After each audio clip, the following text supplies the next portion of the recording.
Good morning, brothers and sisters. Father Ron here, breaking open the Word. Our gospel today is from the 10th chapter of Luke, verse 1. After this, the Lord appointed 72 others, whom he sent ahead of him in pairs to every town and place he intended to visit. And then he goes on explaining what to do when you get there in preparation for Jesus to come a little bit later. That's our gospel. Hey, let me ask you a question. What's the most important meal of the day? Of course, dessert. Okay, no, it's of course with common wisdom is that breakfast is really important because it readies you and preps you for the day ahead. So, a few Pop-Tarts with a bacon chaser is all you need to hit the ground running and make it a productive day. Breakfast. And actually, I have to say, at least my experience is that it really does make a difference. I find myself having more energy, kind of more focus with just a little fruit and protein in the morning. A lot can be done. Okay, this preparation before doing something great, it's also true on a lot of different levels. Exercise. What's the most important part when you step into a gym if you're lifting weights? The warm-up. 15, 20 minutes of easy movement that warms up your muscles and gets the blood moving so you don't injure yourself when you start hitting the weights. If you go right in, hit the weights, you're going to tear something, you're going to have injuries. Warming up, critical. Successful exercise requires good preparation. Many of us know before a medical procedure, or even something as simple as drawing blood, the success of it requires usually a certain preparation of fasting and other awful things so that the drawn blood or procedure will be good. As if the colonoscopy isn't horrible enough, you got to prep for it the day before. But all of those things are important, as we know. And folks, in today's gospel, we're reminded the success and impact of God's presence and movement in our lives and others demands a preparation, a warm-up, if you will, for it to take root and to be effective. This, the gospel we just heard, is one of many of these kinds of gospels where Jesus sends out his disciples and others before him to the villages, to the towns he's going, in order to stir the hearts and the minds of the people so that when Jesus does step in and come into their life, there's an openness, there's a receptivity for great things to happen. The preparation for the Lord to step in, critical. And that, my friends, is the role of disciples. You notice Jesus doesn't send them out to these places to do his work or to be a substitute for his presence. Not it at all. But much like a concert or a stage show, there's always a warm-up act, right? They prepare and stir into desire those gathered so that when the main attraction comes, they're ready and receptive. That's what disciples do for Jesus. Reminding me, once again, what I've got written on my bathroom mirror, I am third. God first, others second, me third. My job is to prepare the way for the first to come. That's our job as disciples. We're kind of like the John the Baptist, prepare ye the way of the Lord. And to always remember, as we do, I am not the Lord. My message is not the most important. Which is why, just this morning, I have another something written below I am third on my mirror. And what it says, I am the warm-up. I am the warm-up act. I'm not the main feature. So, friends, let me give you an example.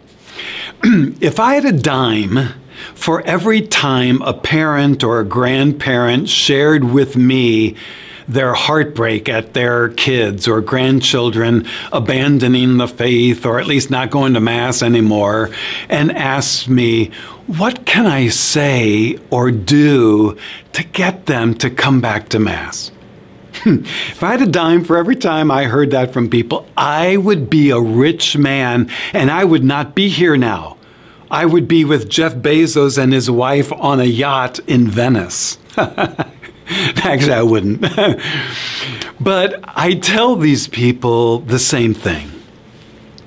You can't say or do anything for that to happen, getting your kids to come back.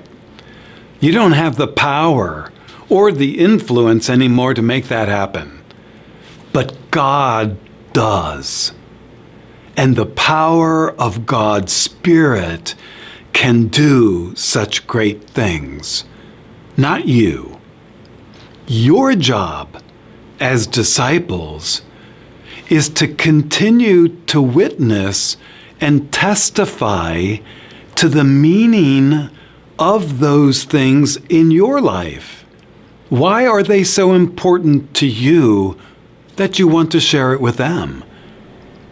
To let your kids and grandkids see the love that you have for your faith and the Lord. To see and hear you bless the Lord in your own life in prayer and in kindness. Now, not to shove it down their throats, but to simply and authentically reflect what is here in your heart. Right? The power of witness is one of the greatest weapons in the spiritual arsenal. And in so doing, what's happening? When they see your love of the Lord, when they see you in prayer, when they see you not doing great other things because you're going to Mass, what's that telling them? It's opening their eyes, their own hearts. And when they do that, is the opportunity for God and God's Spirit to move in. And friends, like the early disciples, you and I are His warm-up act today. We're now charged to witness and to soften people's hearts that they might be more open and receptive to God in their lives. Right? That's our roles as disciples. So my question as we end here is, how do we do this? Right? What does that look like? Well, I think it comes down to that clever little saying I'm sure you've heard before. If someone watched or listened to you over the course of a day, would they have any idea that you're a Christian? I've always liked that. Kind of making me look at my own life. What does it say to people? As disciples, I think we need to be more bold and forthright in claiming our faith and not being ashamed or afraid to witness it before others. And I'm not talking about jumping on a milk crate and preaching in the town square or shoving it down people's throats in ways that, are performative and vacuous. I'm not talking about that's fake. That does nothing. That's horrible, in fact. It does the opposite.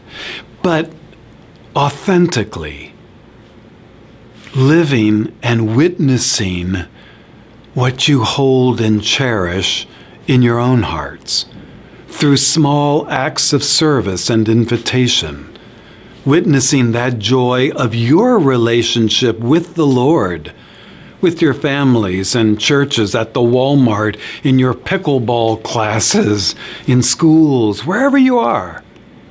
And, even small things can make that happen.